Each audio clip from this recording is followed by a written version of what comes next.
Seorang anggota Brimopolda Aceh diduga jadi tentara bayaran di Rusia untuk perang melawan Ukraina. Saat ini oknum Brimob tersebut telah dipecat karena desersi atau lari dari kedinasan tanpa melapor atasan.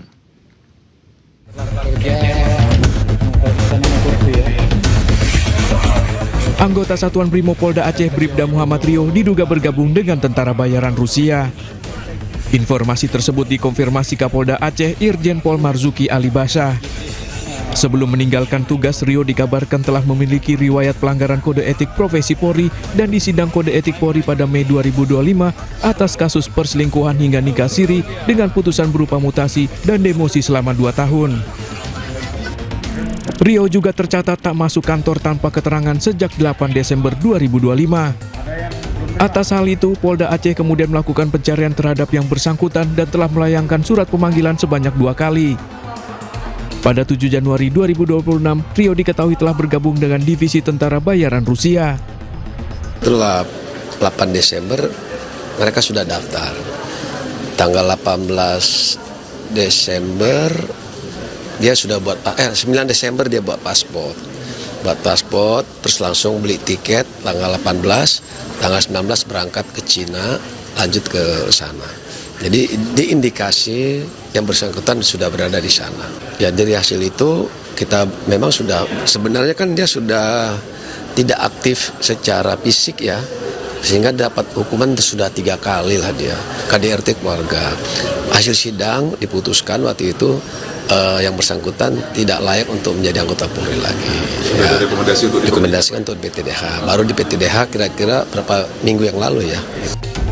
Sebelumnya ada nama Satria Kumbara yang pernah berdinas di Marinir TNI Angkatan Laut.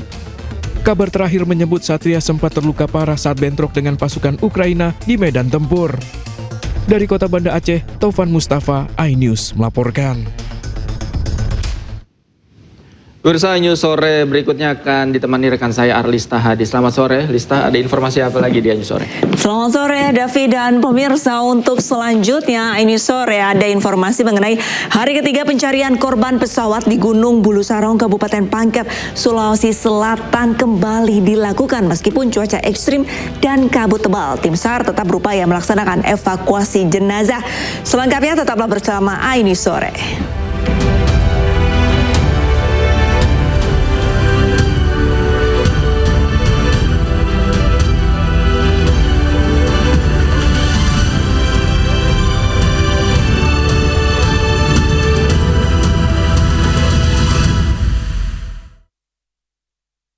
Hari ketiga pencarian korban pesawat di Gunung Bulu Saraung, Kabupaten Pangkep, Sulawesi Selatan kembali dilakukan.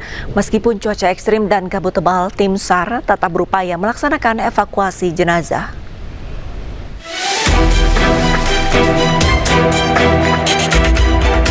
Pada pencarian hari ketiga, tim SAR gabungan kembali diterjunkan untuk melakukan pencarian dan evakuasi jenazah korban pesawat yang masih berada di lereng puncak Bulu Saraung. Hingga Senin siang, tim SAR memberangkatkan total 34 personel untuk menuju lokasi evakuasi. Tim ini ditugaskan untuk menjangkau lokasi terjauh dan paling sulit. Evakuasi dilakukan melalui jalur darat setelah opsi evakuasi menggunakan helikopter tidak memungkinkan akibat kondisi cuaca. Tim SAR menemukan jenazah korban berada di kedalaman 200 meter dari tebing puncak Bulu Saraung bagian utara. Memang telah kita temukan dan tentunya ini nanti akan kita serahkan dari KNKT nanti yang akan mendeklir ini bagian apa dan fungsinya apa, itu menjadi bahan. Namun fokus kita adalah pencarian terhadap korban.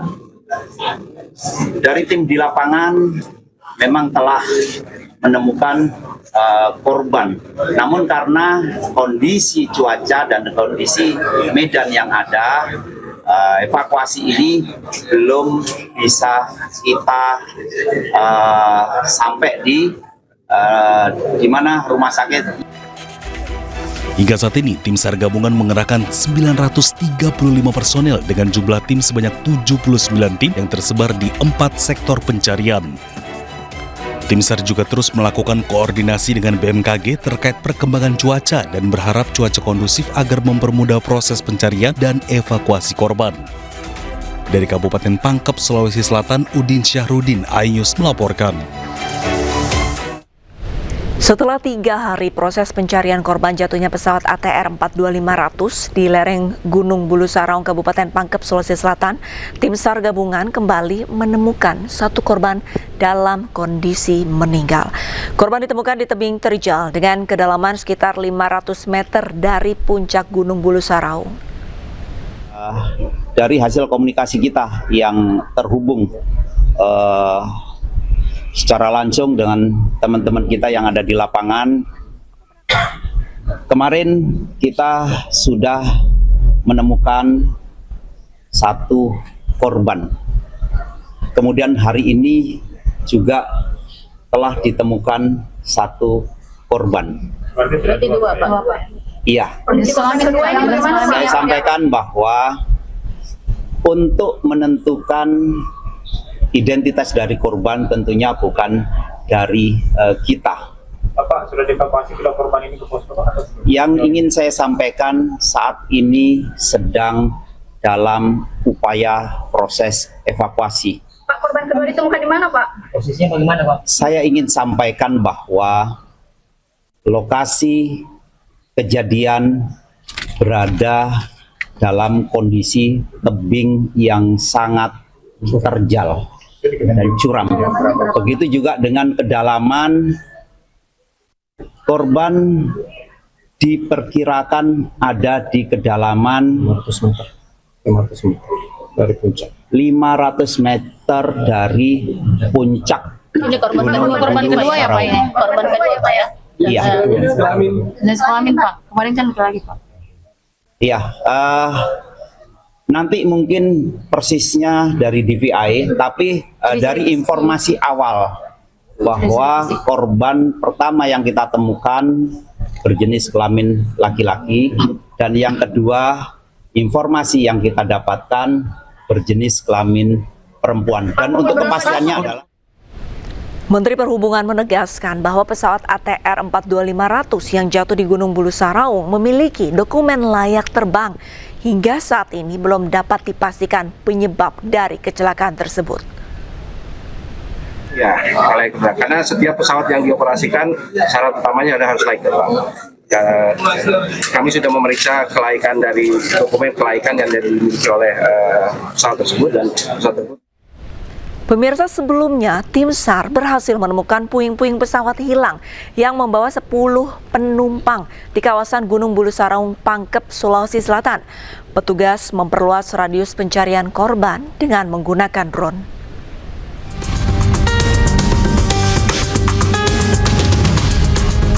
Basarnas terus melakukan pencarian korban pesawat ATR 42500 di Gunung Bulu Saraung, Sulawesi Selatan.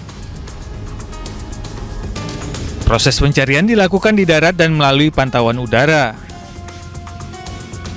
Petugas juga melakukan upaya pencarian dengan drone menyisir lereng gunung. Medan yang curam menjadi kendala petugas dalam mencari korban.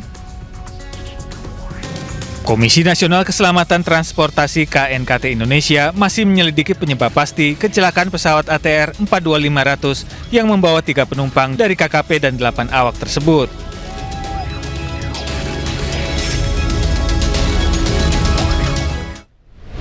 Sejumlah warga di Kecamatan Bantimurung, Maros, Sulawesi Selatan mendengar suara dentuman keras dari arah pegunungan di belakang rumah mereka.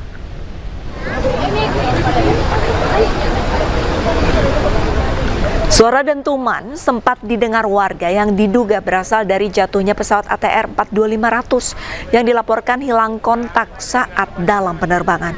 Menurut warga, suara yang terdengar sangat berbeda dari bunyi ledakan yang biasa terdengar dari arah pabrik di kejauhan. Meskipun tidak melihat kejadian secara langsung, warga merasakan getaran dan suara keras.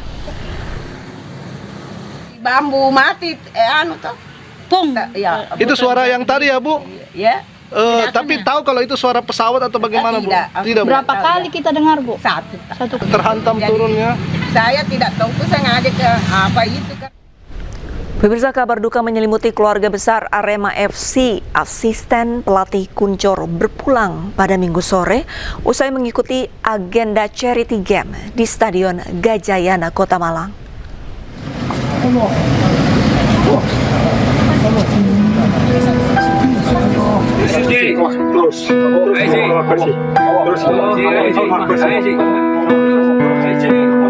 Inilah video amatir saat upaya pertolongan pertama dilakukan terhadap asisten pelatih Arema FC Kuncoro pada Minggu sore di Stadion Gajayana.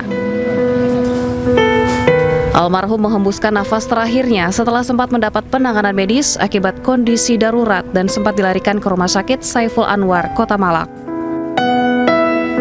Sebelum menghembuskan